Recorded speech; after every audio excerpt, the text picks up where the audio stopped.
बोलो सतगुरुदेव की जय। बंदी छोड़ कबीर परमेश्वर जी की जय। बंदी छोड़ गरीबदास जी महाराज जी की जय। स्वामी राम देवानंद जी गुरु महाराज जी की जय।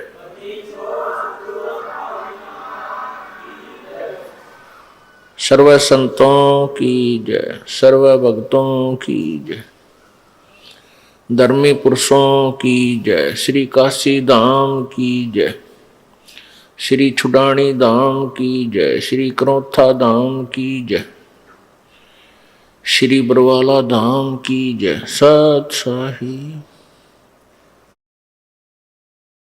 गरीब नमो नमो सतपुरुष को नमस्कार। गुरु की नहीं सुर नर मुनि जन साधुआ संतों सर्वस्ती नहीं। सतगुरु साहेब संत सब डंडो तुम प्रणाम। आगे पीछे मध्य हुए तिनको जा कुर्बान। निराकार निर्विषम काल जाल वैभंजनम निर्लेपम निज निर्गुणम अकल अनुबेशोन्दनम। सोहम सुरति समाप्तम सकल समाना निर्तलय। उज्ज्वल हीरंबर हरदम अम्बे परवा अथाह वार पार नहीं मज्जतम। ग्रीब जो सुमरे सिद्ध होई गणनायक गलताना। करो अनुग्रह सोई पारस पद परवाना। आदि गणेश मनाऊं गणनायक देवन देवा। चरण कमल लो लाऊं आदंत करूं सेवा। परम शक्ति संगीतम रिद्धि सिद्धि दाता सोई। अवगत गुण अतीतम सतपुरुष निर्मोही। जगदम्बा जगदीशम मंगल रूप मुरारी। तन मन अर्पुं शीशम भक्ति मुक्ति भंडारी। सुर नर मुनि जन ध्यावे ब्रह्मा विष्णु महेशा। शेष सहस मुख गावे पूज्य आदि गणेशा। इंद्र कुबेर सरीखा वरुण धर्म राय ध्यावे। समर्थ जीवन जी का मन इच्छा फल पावे। 33 कोटि अधारा ध्यावे शेष 88। उतरे भव जल पारा कट है यम की फांसी। 33 कोटि आधारा ध्यावे शेष 88। उतरे भव जल पारा कट है यम की फांसी। सत साहिब कर जोरू विनती करूं। धरूं चरण पर शीश। गुरु जी राम देवानंद जी महाराज ने दियो नाम बख्शीश। कोटि कोटि सिजदा करूं कोटि कोटि प्रणाम। चरण कमल में राखियो मैं बांदी जाम गुलाम। कुत्ता तेरे दरबार का मोतिया मेरा नाम। गले प्रेम की जेवड़ी जांखे चो वहां जाऊं।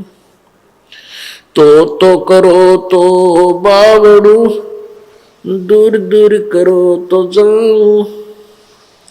जो राखो त्यों ही रहूं जो देवो सो खाऊं। 7 द्वीप 9 खंड में गुरु से बड़ा न कोई।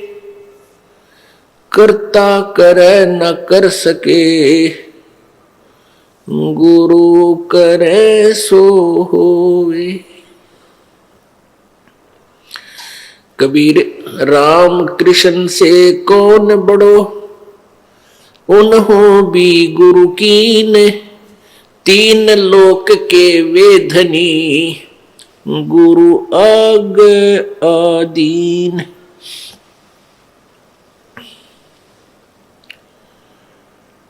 जय इब के सतगुरु मिले। सब दुख आँखों रो, चरणों ऊपर शीश धरूं, कहूं जो कहनी हो। कबीर साईं मिलेंगे, पूछेंगे कुशलात, आद अंत की सब कहूं, अपने दिल की बात।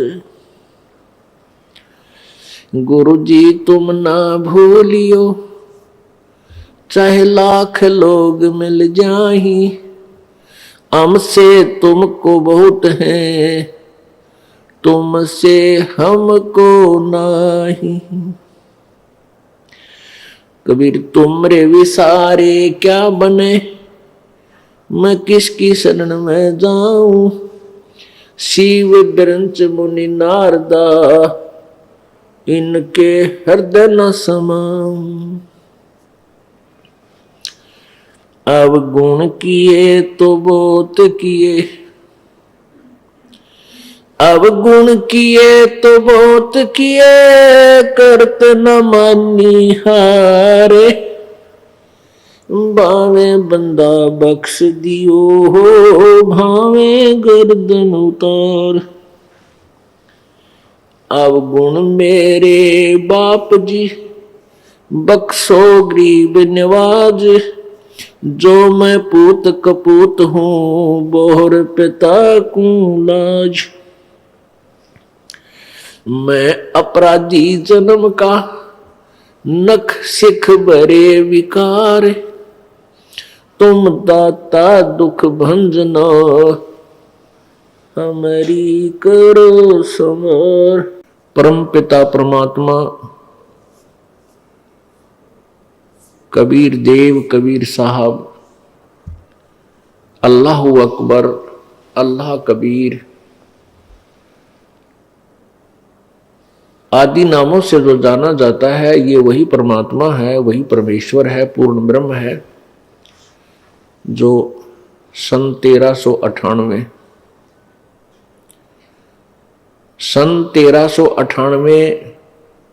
विक्रमी संवत 1455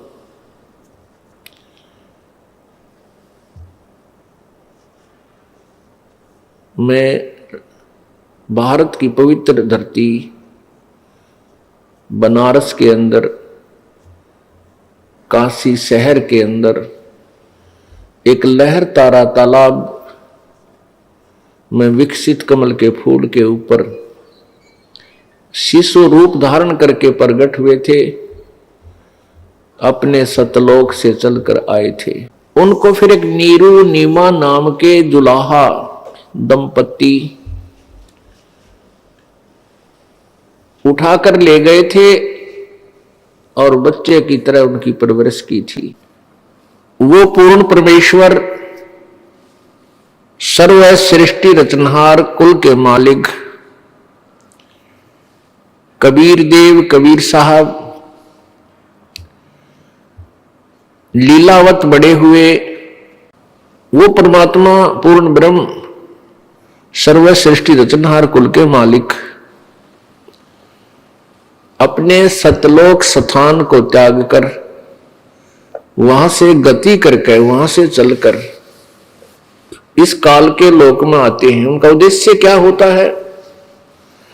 उद्देश्य परमेश्वर का ये होता है कि मैं अपनी प्यारी आत्माओं को अपने ही स्थान, अपनी ही महिमा, जहां से ये सभी आए हुए हैं, वो स्थान याद कराऊं। अर्थात एक तत्वदर्शी संत की भूमिका करने के लिए परमेश्वर कबीर जी स्वयं ही यहां आते हैं और वो अपने मुखारविंद से अपनी महिमा वर्णन करते हैं, दोहों के माध्यम से, लोकोक्तियों के माध्यम से,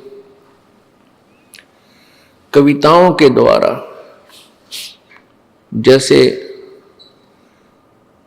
आदरणीय धर्मदास साहिब जी ने परमेश्वर कबीर जी की अमृतवाणी को लिपिबद्ध किया। उनमें से कौन कौन से ग्रंथ हैं? कबीर सागर, पवित्र कबीर सागर,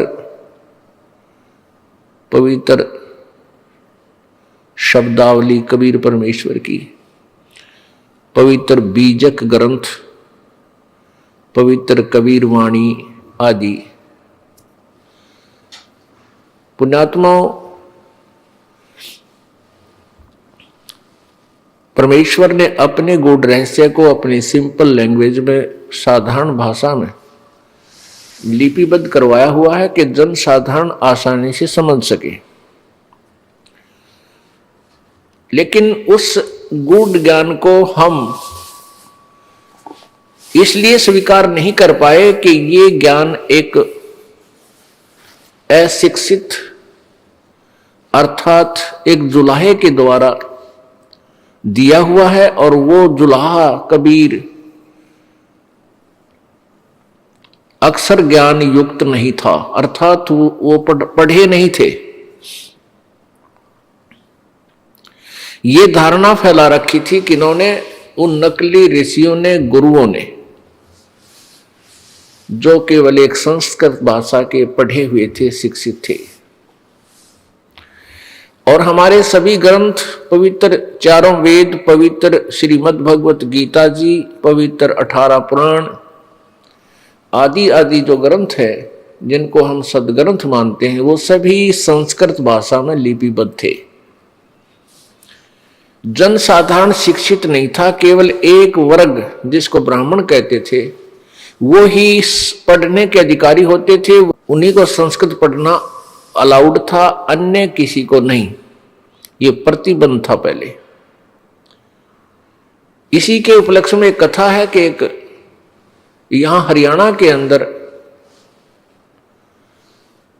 एक कड़ौली गांव है, खरखोदा के पास, जिला सोनीपत में कड़ौली गांव।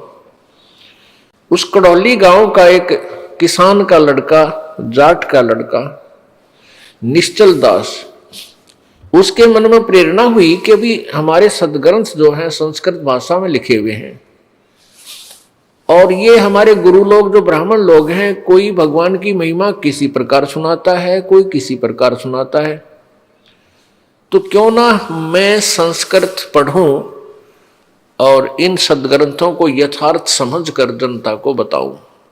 ये जो नकली गुरु हैं, ब्राह्मण जो उस समय के गुरु जी थे, वो केवल स्वार्थवश ही शिक्षा ग्रहण करते थे।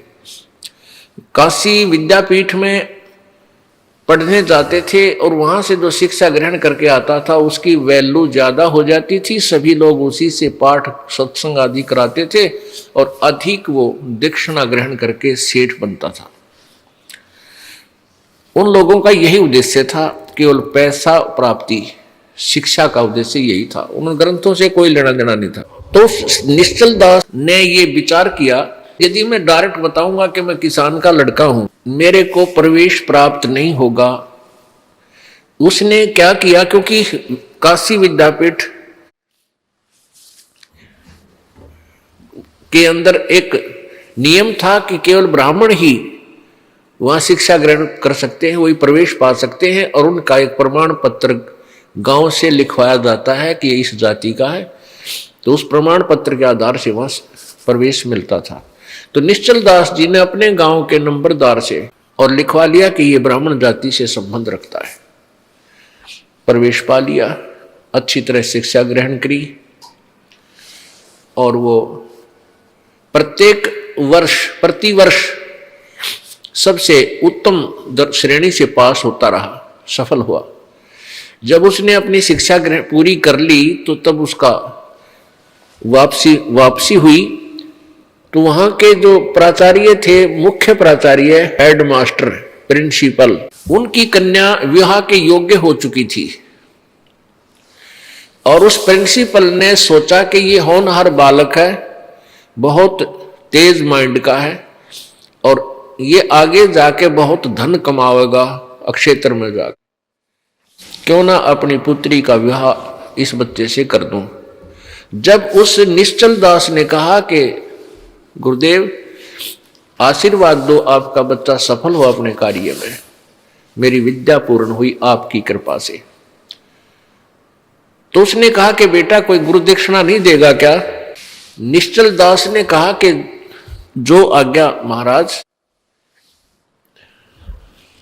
मुझ गरीब के पास देने को कुछ है नहीं, आप आदेश दो। तो उसने कहा कि तू वचनबद्ध हो। प्रिंसिपल ने कहा वचनबद्ध हो, मैं जो मांगू तो मुझे देगा। वचनबद्ध हुआ तो क्या कहा प्रिंसिपल ने कि आप मेरी पुत्री के साथ विवाह कर लो। अब वो फंस गया धर्म संकट में कि ये ब्राह्मण और मैं जाट, और जब पता चलेगा कि ब्राह्मण लोग बहुत उत्पात कर देंगे। तो फिर उसने सच्ची बतानी पड़ी कि गुरुदेव मेरी ऐसी प्रेरणा थी, मैं चाहता हूं कि इन सदग्रंथों को पढ़ूं संस्कृत में, और मेरा उद्देश्य है कि मैं सच्चाई से परिचित कराऊं समाज को। मेरा कोई धन उद्देश्य कमाना उद्देश्य नहीं है। और गुरुदेव मैं ब्राह्मण नहीं हूं, मैं ऐसे ऐसे किसान परिवार से हूं, और मैंने शिक्षा ग्रहण के लिए ये प्रमाण पत्र झूठा दिया है। फिर वो गुरुदेव नाराज हो गए। उनको फिर कहा कि इस वर में एक और बात सुन ले, ये भी वरदान वचन दे कि तू आगे से संस्कृत भाषा में को नहीं पढ़ेगा, न उसमें कोई लेख लिखेगा, संस्कृत भाषा में बोलेगा भी नहीं। और मैं तुझे श्राप देता हूं कि तुझे 3 ताप के अंतर्गत दुख होगा। तूने झूठ बोला है और झूठ बोल करके शिक्षा ग्रहण की। अब उसने कहा ठीक है गुरुदेव, जो आपकी आज्ञा है। उस निश्चल दास जी ने फिर संस्कृत ना तो लिखी ना पढ़ी, क्यों प्रतिबंध ला दिया उन्होंने। और उसमें ये धर्म के ठेकेदार ना जाने के जुल्म करवा देते थे। तो पुण्यात्माओं, ऐसे ये बिजली गिरी रही, अभी तक ये अज्ञान फैला रहा। हम सदग्रंथों को नहीं समझ सके, और जिनको हम जो समझते थे कि ये सदग्रंथों को जानते हैं, ये सदग्रंथों को पढ़ते हैं क्योंकि ये संस्कृत भाषा जानते हैं, उनको सदग्रंथों का ज्ञान नहीं था। ABC क ख भी नहीं जानते थे। तो परमेश्वर कबीर जी के विषय में फैलाई गई धारणाएं उन अज्ञानी गुरुओं, ऋषियों, मंडलेश्वरों, महंतों के द्वारा कि ये अशिक्षित है, इसको संस्कृत भाषा नहीं आती है, ये ऊट पटांग भाषा बनाकर दुनिया को भ्रमित कर रहा है, ये इसका ज्ञान सही नहीं है। अब ये विश्वास हो जाना, ये बात हृदय में जच जाना स्वाभाविक था कि कबीर परमेश्वर जी संस्कृत भाषा पढ़े नहीं हैं। परमात्मा कबीर जी प्रत्येक भाषा के विद्वान थे, क्योंकि परमात्मा अंतर्यामी होते हैं और वो आत्मा के जीव जंतुओं की भी भाषा समझते हैं। और ये अज्ञानी अनाड़ी ऋषि कहते थे वो संस्कृत नहीं समझते। तो जिस कारण से अभी तक ये अज्ञान फैला रहा। पुण्यात्माओं, परमेश्वर कबीर जी कहा करते थे कि मैं सतलोक से चलकर आया हूं और मैंने ही सारे ब्रह्मांडों की रचना की है, मैं पूर्ण परमात्मा हूं। लेकिन इस बात को कोई नहीं मानने को तैयार होता था, और बल्कि ये कहते थे कि ये अभिमानी व्यक्ति है, अपने आप को भगवान कहता है। एक जुलाहे का बालक, एक शूद्र जाति वाला अपने आप को परमात्मा कहता। देखो रे लोगों, देखो देखो कैसा कैसा झूठा कपटी व्यक्ति। परमात्मा कहते हैं साच कहूं तो जग नहीं माने,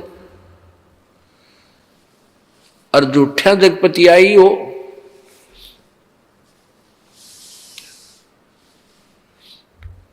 अब मैं साच कहता हूं तो मेरी तो मानते नहीं, मुझे तो झूठा बताते हैं। तो परमात्मा को हम उसमें परमात्मा क्यों नहीं पहचान सके, क्यों नहीं मान सके? कारण ये रहा कि हम जितने भी अभी तक ज्ञान सुना था सभी ने, और ऋषि महर्षि और महंतों और गुरुओं ने ये बताया था कि परमात्मा निराकार है, वो साकार में कभी नहीं आता। जिस कारण से हम भ्रमित रहे कि परमात्मा निराकार है और जो अपने आप को भगवान कहता वो झूठा व्यक्ति है।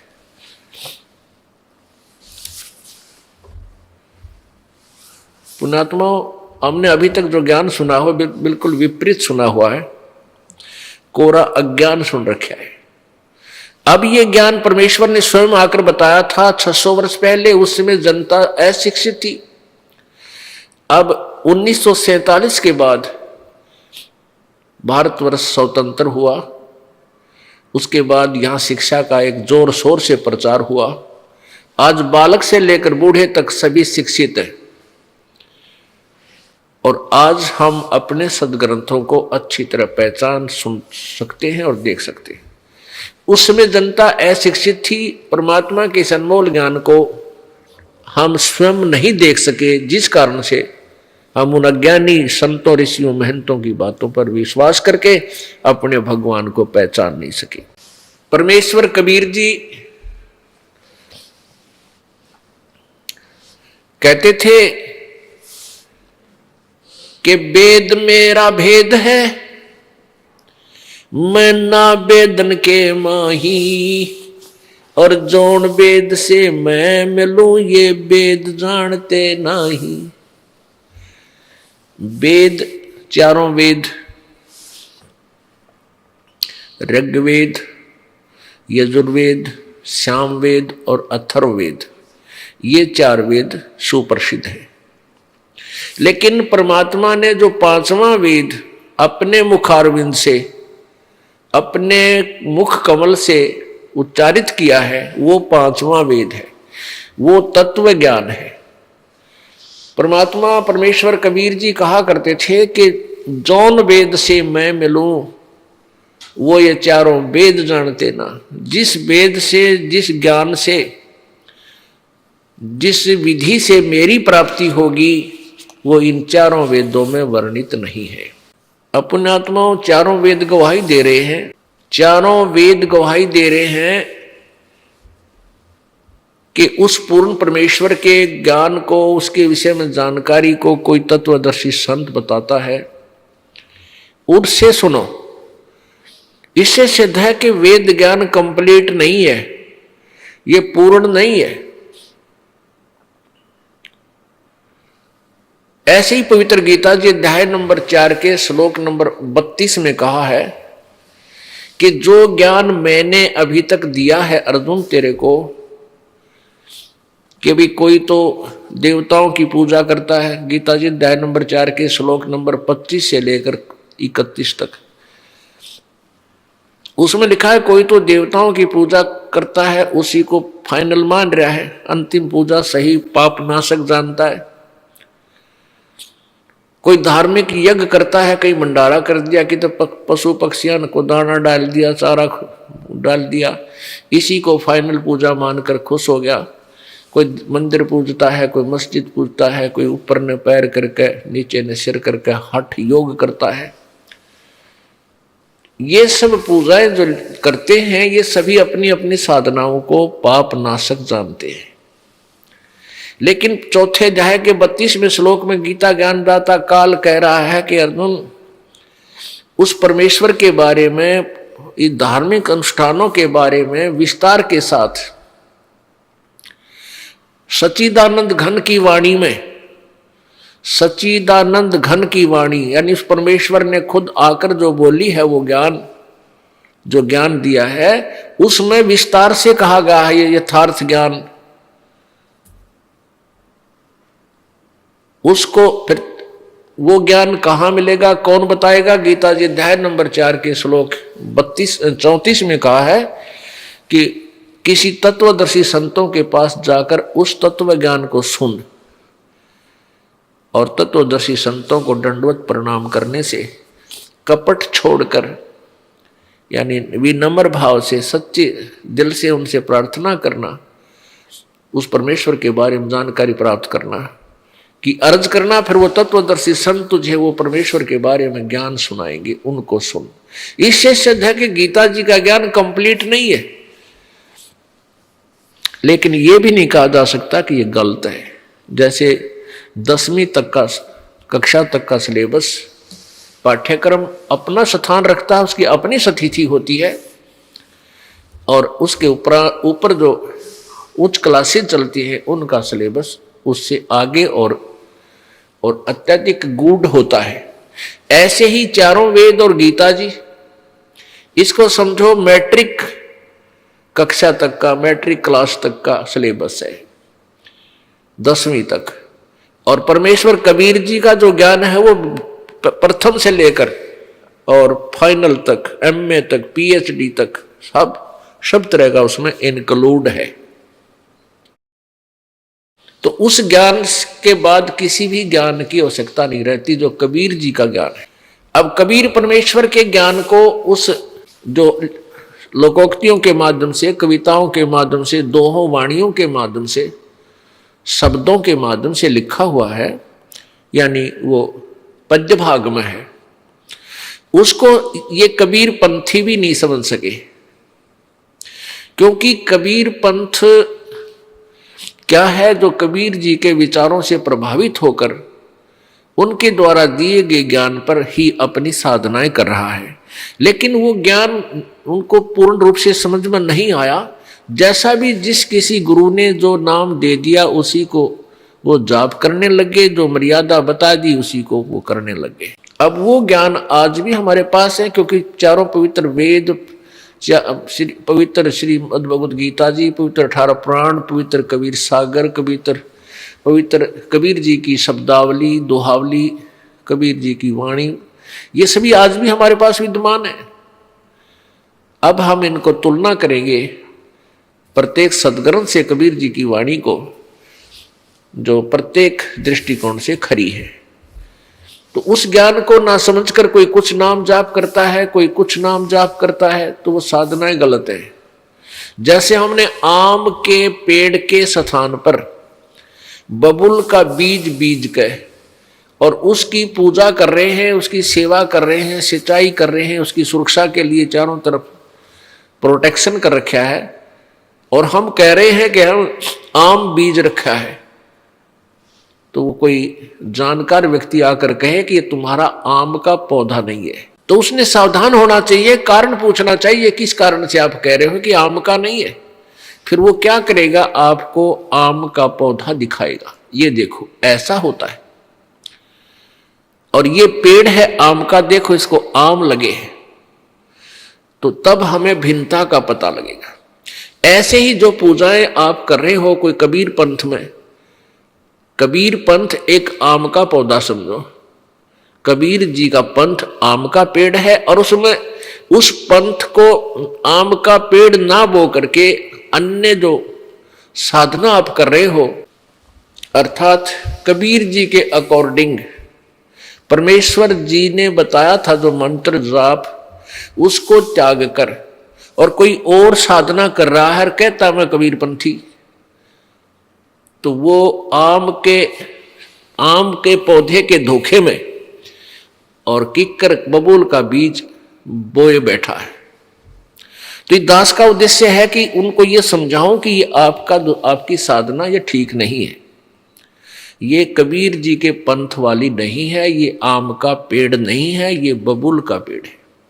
भिन्नता करके दिखाएगा ये दास, आपको 5 दिन में यही निर्णय देगा, सदग्रंथों के आपको आपके रूबरू करेगा, आपके प्रत्यक्ष करेगा, आंखों दिखाएगा कि ऐसा आम का पौधा होता है, आपका ऐसा पौधा है, ये बबूल है। फिर आपको पता लगेगा सचमुच हम गलत साधना कर रहे हैं, तभी आप उस बबूल के पेड़ को फेंक सकोगे, छोड़ सकोगे, अन्यथा आप उसका चिपके रहोगे और लास्ट में आपको कांटे मिलेंगे, आम नहीं मिलेगा, फल नहीं मिलेगा, अर्थात आप काल के जाल में ही रह जाओगे। दास का उद्देश्य वही उद्देश्य है जो परमेश्वर का उद्देश्य था। परमेश्वर कबीर जी ने 600 वर्ष पहले आकर यही झाड़े भरे थे, यही जन जन को जाकर समझाया था। दुनिया ने उनको भुंडा कहा, गुंडा कहा, बदमाश कहा, ये झूठा कहा, लेकिन वो परमात्मा थे, अपने बच्चों के लिए भटक रहे थे कि मेरे बच्चे किसी प्रकार मुझे पहचाने और काल के जाल से निकलकर सतलोक चले। काल भगवान ने बहुत भयंकर जाल फैलाया है। परमेश्वर जब जोगजीत नाम से आए थे और काल के साथ उनका वाद विवाद हुआ था, तो इस काल ने कहा था कि मैं 12 नकली पंथ चला दूंगा और तेरी महिमा को गाएंगे कबीर कबीर कबीर करेंगे, लेकिन सब में अज्ञान भर दूंगा, साधना उनकी नाम जाप गलत करवा दूंगा। वो कहेंगे हम कबीर पंथी हैं, 12 पंथों के अनुयायी होंगे, कबीर जी की महिमा करेंगे, लेकिन वो आम के स्थान पर सबको कीकर बबूल भिजवा दूंगा, अर्थात उनकी साधनाएं गलत करवा दूंगा और वो मेरे ही जाल में रहेंगे। कहा था काल ने, 12 पंथ करूं मैं साजा, नाम तुम्हारा ले करूं आवाजा। 12 यानी 12 पंथ, 12 पंथ नाम जो ले ही, हमरे मुख में आन समोही। इन 12 पंथों में, कबीर वाले 12 पंथों में जो नाम लेगा वो मेरे ही जाल में फंसा रहेगा, बाहर नहीं जा सकेगा। फिर परमेश्वर ने कहा था भाई 12वें पंथ में हम ही चलकर आएंगे। जब ये 12 पंथ चल चुके होंगे, उसमें 12वां पंथ है गरीबदास पंथ, संत गरीबदास जी का, जो हरियाणा छुडानी में है, हरियाणा स्टेट के अंदर प्रांत में, और जिला झज्जर पहले रोहतक जिले में था। तो वहाँ गरीबदास जी आए हैं और उनको परमात्मा कबीर जी मिले थे। आज का जो समागम प्रारंभ हो रहा है, ये 26 फरवरी 2010 का जो दिन है, ये द्वादशी है,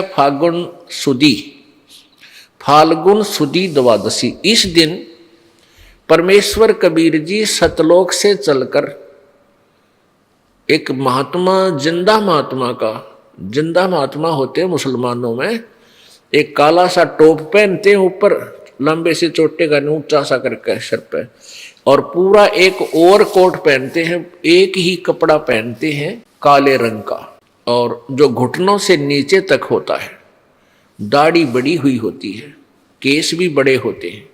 तो ऐसी वेशभूषा वाले को जिंदा महात्मा कहते हैं। तो पुण्यात्माओं, कबीर सागर, कबीर वाणी, और उसमें प्रमाण दिया है कि 12 पंथ ये कबीर नाम से जो चलेंगे, इनमें जो प्रथम व्यक्ति होगा इसका प्रवर्तक प्रत्येक पंथ का, वो कबीर जी का कृपा पात्र संत होता है।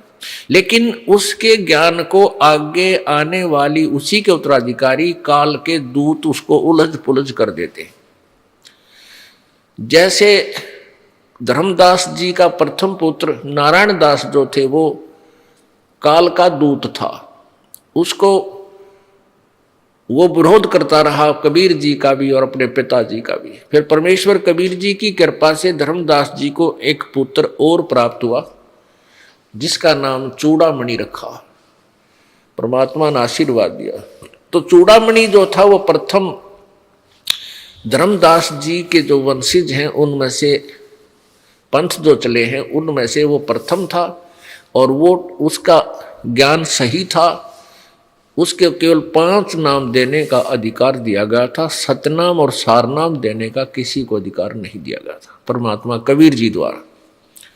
लेकिन आगे चल के उसी के पीढ़ी में, चूड़ामणि जी वाली पीढ़ी में आगे चल के ये काल के दूत महंत हो गए। उन्होंने वो नाम वास्तविक खत्म करके और ही एक मंत्र लंबा चौड़ा, अदर नाम, अमर नाम, पाताल्य सब सिंधु नाम, इस तरह के एक पूरा श्लोक उनको दान कर देना शुरू कर दिया। कारण क्या था कि ये 5 नाम दिए जाते थे, जो दास देता 7।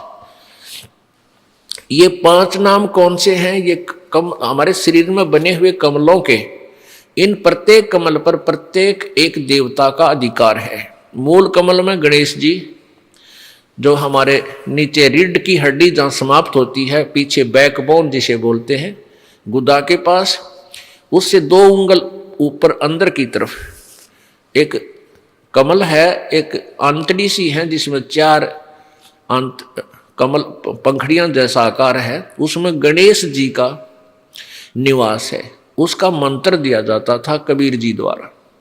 फिर उससे ऊपर स्वाद चक्र है, स्वाद कमल है, उसमें सावित्री ब्रह्मा जी का निवास है, और उनका एक मंत्र दिया जाता है जो ये दास आपको देता है। दिया गया था सतगुरु द्वारा। फिर नाभि कमल में विष्णु और लक्ष्मी जी का निवास है, अधिपत्य है, उसका एक मंत्र दिया जाता है। ऐसे हृदय कमल में सावित्री और शिव और पार्वती जी का निवास है, इनका भी एक मंत्र दिया जाता है। कंठ कमल में ये दुर्गा है, अष्टंगी है, इसका भी एक मंत्र दिया जाता है। तो ये मंत्र परमात्मा इसलिए देते थे कि जब तक तुम यहां रहोगे तब तक तो तुम्हें इस संसार की सुख सुविधा यही देव देते हैं और इनकी ये मजदूरी है, ये तुम करते रहो। दूसरा इससे ये होगा कि तुम्हें इस कारण से मनुष्य जीवन मिलते रहेंगे जब तक आप इस अब वर्तमान जो समय चल रहा है पिछली पीढ़ी तक तुम्हें मनुष्य जीवन मिलता रहेगा। इस उद्देश्य से परमात्मा ने वो वास्तविक मंत्र उस समय नहीं खोला था, क्योंकि जनता अशिक्षित थी और उस मंत्र के खोल देने से दे देने से जो दास अब दे रहा है तो सभी ये नकली संत भी उन्हीं नामों को देने लग जाते। आज हम भिन्नता नहीं कर पाते और उनके देने से लाभ नहीं होता, क्योंकि जो अधिकारी होता है वही मंत्र देगा तो लाभ होगा, अनधिकारी उसको देता है तो उसका कोई लाभ नहीं होगा।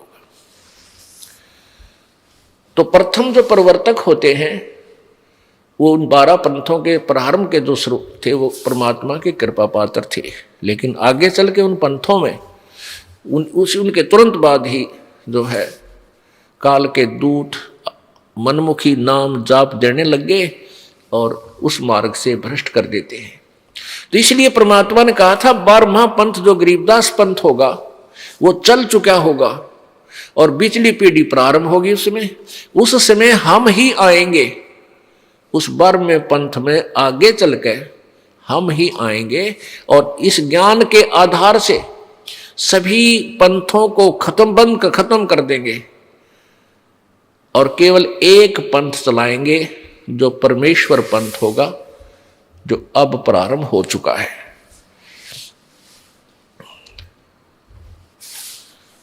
पुण्यात्मा, आज का जो समागम प्रारंभ हो रहा है ये इस खुशी में हो रहा है कि परमात्मा यदि हमें आकर के आप ज्ञान नहीं देते तो काल भगवान हमें कभी भी प्रभु के विषय में जानकारी नहीं देता और हम युगों युगों ऐसे ही यहाँ भटकते भ्रमते रहते, कभी पशु बनते, कभी पक्षी बनते, कभी टांग कटती की तो आंख फूटती, अंधे हो जाते, कैंसर से दुखी होते।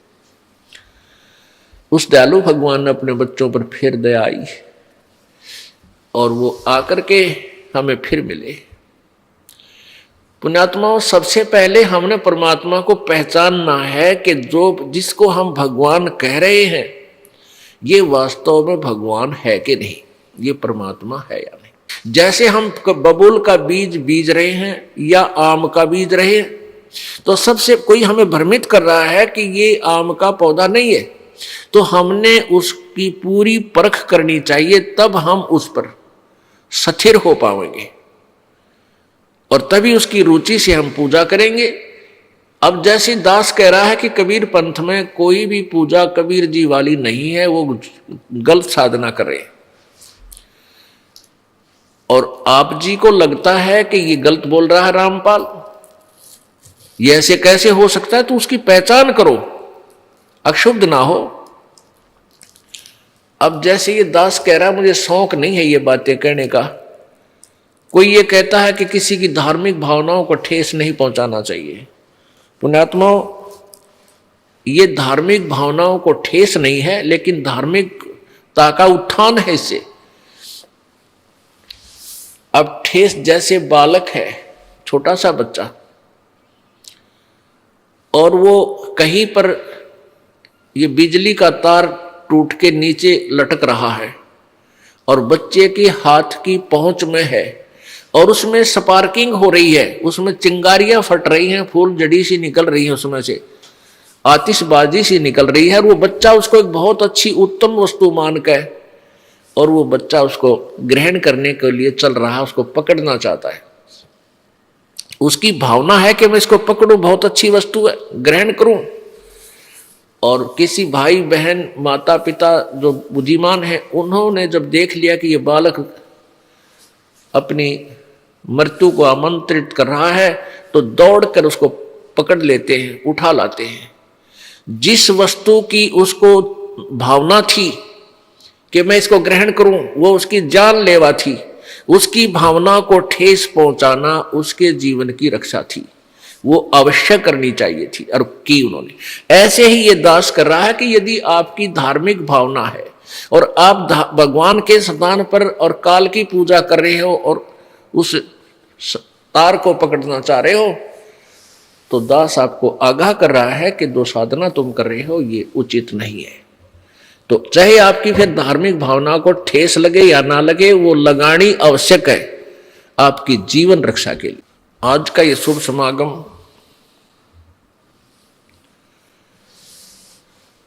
इसी उपलक्ष्य में है कि हम परमात्मा की पहचान आपको बताएं। आपको अभी भगवान की परिभाषा का भी ज्ञान नहीं है, आप परमात्मा का नाम सुना है, उसका ABC का भी ज्ञान आपको नहीं है पूरे विश्व में।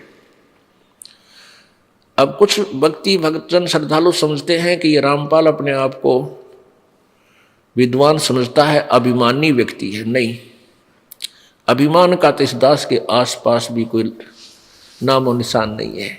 मैं तो कुत्ता हूं उस परमेश्वर का, और आप धनियों के लिए भौंक रहा हूं, आपको जगा रहा हूं कि आप अपना धन बर्बाद कर रहे हो, चोरी हो रही है, आपका जीवन नष्ट हो रहा है। और जो पुण्यात्मा होंगी वो जाग जाएंगी और अपना धन संभाल लेंगी। लेकिन ये सच्चाई है। आज वर्तमान में विश्व के पास कोई भी आध्यात्मिक ज्ञान यथार्थ नहीं है। सब काल के द्वारा भ्रमित लोक वेद के ऊपर आश्रित हैं और उन्हीं साधनाओं को करके अपना जीवन बर्बाद कर रहे हैं। ये कहने से नहीं, आपको प्रत्यक्ष करके दिखाएगा ये दास इन 5 दिन के समागम में। आज का जो दिन समागम का हमें मिला है सत्संग का, पहले इसके उपलक्ष्य में एक कथा सुनाते हैं। चारों युग में संत पुकारे, कूक कहा हम हेल रे, हीरे माणिक मोती बरसे हैं ये जग चुगता ढेल रे।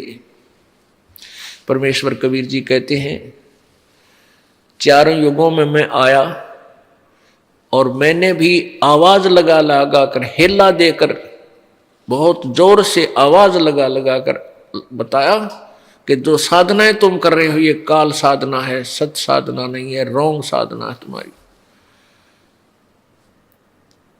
और जिन संतों को मैं आकर मिला, जिनको मैंने अपने यथार्थ ज्ञान से परिचित करवाया, अपने सतलोक दिखाया, उनको वापस छोड़ा, उन संतों ने भी आवाज लगा लगा कर कूक कूक के ये मेरे ज्ञान का प्रचार किया। लेकिन ये भोली आत्मा काल के दूतों द्वारा भ्रमित, ये हीरे मोती जवाहरात लाल के स्थान पर कंकर इकट्ठे कर रहे हैं, आन उपासना रूपी कंकर इकट्ठी कर रही हैं, ये डले इकट्ठे कर रहे हैं।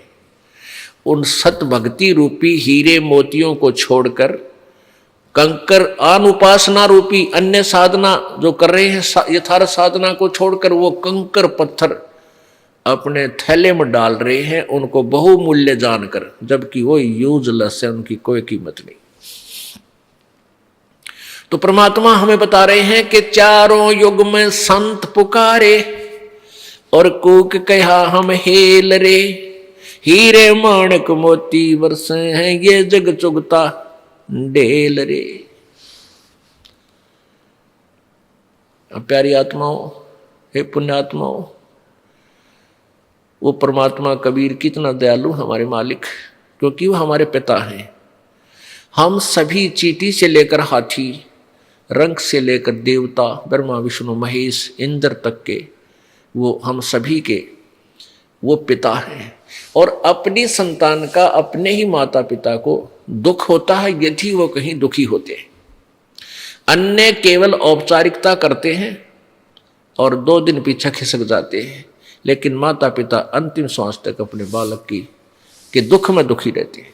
तो हम सभी कबीर जी की आत्मा हैं और काल ने हमें यह भ्रमित करके मिसयूज कर लिया। किसी को देवता अपनी ही उन्हीं की साधना तपस्या आदि करवा के किसी को देव बना दिया, किसी को महादेव बना दिया, किसी को इंद्र की पदवी दे दी और एक दूसरे के साथ हमें आपस में यही उलझा रखा है। वेद हमारा वेद है, वेद मेरा भेद है, मैं ना वेदन के माही, और जौन वेद से मैं मिलूं ये वेद जानते नहीं। ये चारों वेद परमेश्वर कबीर जी का ही जानकारी दे रहे हैं। परमेश्वर ने कहा था कबीर जी ने कि ये चारों वेद मेरी महिमा का गुणगान करते हैं, मेरी महिमा बता रहे हैं। लेकिन मैं इन चारों वेदों, पवित्र चारों वेदों, ऋग्वेद, सामवेद, अथर्ववेद और ये यजुर्वेद, इनमें मेरी महिमा तो है कि कोई परमात्मा है, वो ऐसी लीलाएं करता है, जब पृथ्वी पर भी आता है वो सतलोक में रहता है, रितधाम में रहता है, और यहां अपने श्रेष्ठ भक्तों को, विशेष आत्माओं को, जो दृढ़ भक्त होते उनको आकर मिलता है और अपने यथार्थ ज्ञान से परिचित कराता है। ये वेदों में लिखा है और वो कबीर देव है, वो कबीर प्रभु है। पुण्यात्मा, पवित्र चारों वेदों को विश्व का कोई भी व्यक्ति नहीं ये कहता कि ये ज्ञान ठीक नहीं, और कोई कहता है तो वो तो बिल्कुल मूर्ख है, महामूर्ख कह सकते हैं उसको, जो वेदों और गीता जी को कहता है ये ज्ञान ठीक नहीं है। तो उसी वेदों और गीता जी के आधार से पवित्र हिंदू समाज अपनी साधनाओं को कर रहा है और अपने धर्म के मुख्य इन्हीं ग्रंथों को मानते हैं, जैसे पवित्र गीत, श्रीमद् भगवद गीता जी, पवित्र चारों वेद, पवित्र 18 पुराण। अब वो क्या बता रहे हैं और हमारे को क्या लोकवेद सुनाएगा, ये जब हम आंखों देखेंगे स्वयं, तभी हम पहचान पाएंगे भगवान को। अभी तक इन झूठे गुरुओं ने, नकली महंतों और ऋषियों ने हमारे को भ्रमित कर रखा है, लोक वेद सुना रखा है, जो शास्त्र के विरुद्ध ज्ञान है उस पर आधारित किया हुआ है। अब सबसे पहले आपको ये दिखाते हैं कि वेदों में लिखा है कि वो परमात्मा अपने सतलोक से चलकर यहाँ आता है, अपनी प्यारी आत्माओं को मिलता है, उनको ज्ञान देता है, यथार्थ ज्ञान समझा कर फिर वो उन प्यारी आत्माओं को सतलोक ले जाता है, अपने यथार्थ स्थान पर ले जाता है जहां से ये आत्माएं आकर यहाँ फंसी हैं। आप पुण्यात्माओं, आपका सभी का आगमन सतलोक से हुआ है और वहां पर आपके जो स्थान हैं, जो यहाँ के इंद्र के पास भी इतनी संपत्ति, स्थान और सुविधा नहीं है जो आप छोड़ आए अपनी अज्ञानता में, वो आज भी आपके वहां सुरक्षित रखे हैं और आप उस स्थान को छोड़कर यहाँ इस गंदे स्थान में आ गए और यहाँ काल ने आपको अपने जाल में फंसा लिया और आपको यथार्थ भगवान से, परमात्मा की यथार्थ ज्ञान से, महिमा से अपरिचित रखा हुआ है। उसका उद्देश्य यह है कि ये दीन को ज्ञान हो गया कि परमात्मा कोई और है और कहीं इससे अधिक भी सुख है, तो ये सभी उधर प्रेरित होकर भाग ना जाएं और तेरा ब्रह्मांड सूना ना हो जाए। इसलिए भगवान स्वयं आते हैं, अपने यथार्थ ज्ञान को समझाते हैं और जो पुण्य आत्मा होती हैं वो भगवान की इस महिमा को समझकर शीघ्र यहां से निकलने का प्रयत्न प्रारंभ कर देते हैं। आपको दिखाते हैं ऋग्वेद मंडल नंबर 9 के सूक्त नंबर 86 और मंत्र नंबर 26 तथा 27, और इसके पश्चात दिखाएंगे ऋग्वेद मंडल नंबर 9 के सूक्त नंबर 82, 82 और मंत्र 1, 2, 3, और फिर दिखाएंगे ऋग्वेद मंडल नंबर 9 सूक्त नंबर 96, 96 के मंत्र नंबर 16 से लेकर 20 तक, और फिर दिखाएंगे पवित्र यजुर्वेद अध्याय नंबर 5 के श्लोक नंबर 32 में स्पष्ट लिखा है कि कबीर अंगारी असी, बंभारी असी, सवर ज्योति रतधामा असी, वो कबीर परमात्मा बंधनों का शत्रु है, बंदी छोड़ कहा जाता है, और वो सतलोक में रहता है। वो सतलोक सतधाम युक्त है, रत धामा सतधाम वाला सतलोक वाला है, वहां रहता है। इसी प्रकार ये पहले जो ऋग्वेद के जो आपको रेफरेंस बताया है, इसमें भी यही स्पष्ट किया है कि वो परमात्मा सतलोक में रहता है, एक स्थान पर रहता है, वहां से चलकर आता है। और अभी तक ये वेदों के ज्ञाता जो बने फिरे थे, ऋषि महर्षि नकली, ये कहते थे भगवान एक देशीय नहीं है, ऊपर नीचे कहीं एक स्थान पर नहीं रहता, वो निराकार है, वो कभी किसी को दिखाई ही नहीं देता। जबकि वेद कहते हैं वो साकार है, सशरीर है, उसका नाम कबीर है, वो सतलोक में रहता है। अब देखिएगा, ये पवित्र ऋग्वेद आपको दिखाते हैं। पवित्र ऋग्वेद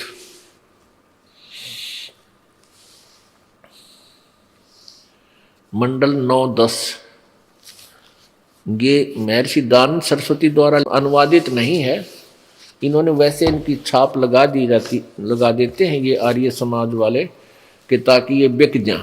बाकी ये अनुवाद किसी और का किया हुआ है, फिर भी हम इन्हीं के अनुवाद द्वारा आपको बहुत कुछ रास्ता देंगे।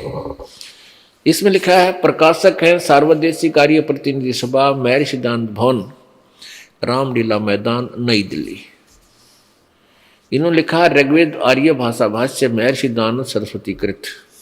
ये गलत लिखा इन्होंने, अनुवादित किसी और ने किया है। मुद्रक है Prince offsets printers 1510, Pataudi house, Daryaganj, नई दिल्ली से। ये किसका अनुवादित है? ये 9 और 10 मंडल, ये थोड़ा प्रमाण देना पड़ेगा, क्योंकि हमने यहाँ इसका विवेचन कर दिया कि ये महर्षि द्वारा अनुवादित नहीं है। ये क्लियर करता है, ये आर्य समाज का एक आचार्य इसका क्लियर करता है। ऋग्वेद भाष्यम, महर्षि दानंद सरस्वती द्वारा केवल ऋग्वेद के मंडल 1 से 6 तक अनुवाद किया है। ये दूसरा जो 7 से लेकर 10, जिसमें 9-10 आ लिए, तो ये श्रीपाद दामोदर सातवलेकर नामक कोई आचार्य है, उसका अनुवादित है। इन्होंने इसके द्वारा किए गए अनुवाद को भी महर्षि दानंद की फीत लगा दी, मोहर लगा दी, ताकि ये बिकता रहे। फिर भी हम केवल अपने उद्देश्य के लिए ये देखना चाहते हैं इसमें लिखा क्या है। अब फिर देखिएगा, ऋग्वेद वही है ये जो आपको दिखाया था, इन्होंने गलत, इस पे केवल यहाँ मोहर गलत ला रखी है। प्रकाशक ठीक है, प्रकाशक है सार्वदेश आर्य प्रतिनिधि सभा, महर्षि दानंद भवन, रामलीला मैदान, नई दिल्ली। यहाँ इन्होंने गलत लिखा है कि 9-10 मंडल का अनुवाद करता महर्षि दानंद है, ये नहीं थे, ये तो सातवलेकर आचार्य हैं। इसी में हम आगे आपको दिखाते हैं ऋग्वेद मंडल नंबर 9, सूक्त नंबर 86, उसके बाद दिखाएंगे सूक्त नंबर 82। ऋग्वेद मंडल नंबर 9, सूक्त नंबर 86, 26 मंत्र। इसमें लिखा है कि यज्ञ करने वाले यजमान के लिए, यज्ञ करने वाले यजमानों के लिए यानी भक्तों के लिए, यज्ञ माने धार्मिक अनुष्ठान, धार्मिक अनुष्ठान करने वाले यजमानों माने भक्तों के लिए परमात्मा सब रास्तों को सुगम करता हुआ, अर्थात उनके सब रास्ते खोल देता है जो भक्ति बाधक होते हैं, उनके विघ्नों को यानी संकटों को मर्दन करता है, नाश कर देता है, संकट विनाश कर देता है, नष्ट कर देता है, और सबको पवित्र करता हुआ और अपने रूप को सरल करता हुआ, यानी अपने वास्तविक रूप जिसमें एक रोमकूप में करोड़ सूर्य करोड़ चंद्रमा मिला दी इतनी रोशनी है, उसको हल्का तेज पुंज का रूप बना करके अपने रूप को सरल करता हुआ यानी साधारण सामान्य सा रूप बनाकर वह कांति में परमात्मा, इन्होंने कबीर शब्द का, कबीर ये देखो ऊपर लिखा है, ये कबीर, हम इसको कबीर बोलने लगे, कबीर कबीर, तो कबीर से ये इन्होंने इस कबीर का अर्थ कर दिया, 2 अपसर्ग लगा दी, इसका सर्वज्ञ कर दिया। जबकि यहां लिखना था वो कबीर परमात्मा विद्युत के समान, यानी बिजली की तरह अचानक बहुत तीव्र गति से क्रीड़ा करता हुआ वर्णीय पुरुषों को प्राप्त होता है। वर्णीय यानी श्रेष्ठ, अच्छे भक्तों को, अच्छे व्यक्तियों को, पुण्यात्माओं को प्राप्त होता है, मिलता है। अब जिन्होंने ये कबीर शब्द लिखा ना, कबीर, इसका थोड़ा सा विश्लेषण करेंगे। जैसे ये यजुर्वेद है, ये एक पुस्तक है, ये एक बुक है अध्यात्म ज्ञान की, यजुर्वेद, इसका नाम लिखा गया है यजुर्वेद। और ये ऊपर रह लगा है, ये नीचे अपसर्ग लगाकर भी इसको संधि छेद किया जा सकता है। यजु यजु लिख के अलग से 2 बिंदी लगा दी जाती है। तो जैसे कबीर, कबीर को, कबीर देव को इन्होंने क्या किया है, कवि शब्द को संधि छेद कर दिया, कबीर देव को, और कवि शब्द के आगे 2 अपसर्ग लगा दी रै के स्थान पर, आधा रै होता है, तो उसका इन्होंने कवि लिख दिया और कवि बना करके उसका अर्थ कर दिया सर्वज्ञ। अब यदि ये यजुर्वेद है, इसको हम संधि छेद कर दें, कहीं पर ये महिमा गाई जा रही हो इस यजुर्वेद की, तो हम इसका संधि छेद कर दें यजु प्लस में वेद, और कहीं यजुर्वेद ना लिखा हो, केवल यजुर लिखा हो, और उसका भी हम अर्थ कर दें यजु माने, यजु का अर्थ होता है यज्ञ स्तुतियां, हम यजु का अर्थ लिख दें यज्ञ स्तुतियां, और ये लिखे नहीं वहां पर कि ये यजुर्वेद है, क्योंकि जिसकी महिमा गाई जा रही है यजुर्वेद की, और उसका अर्थ कर दें यज्ञ स्तुतियां, और ये लिखे नहीं कि ये यजुर्वेद में लिखा है, यजुर्वेद की महिमा गाई जा रही है। तो उस यजुर्वेद को कैसे प्राप्त करेंगे, कैसे पहचानेंगे कि वो कोई बुक है? तो वहां लिखना पड़ेगा कि ये यजु जो शब्द है उस पुस्तक के लिए है जो यजुर्वेद है। ऐसे ही इन्होंने कवि शब्द का अर्थ कर दिया सर्वज्ञ। यहां लिखना चाहिए था ये वो परमात्मा है जो सारी सृष्टि का रचनहार है, ये कबीर देव है।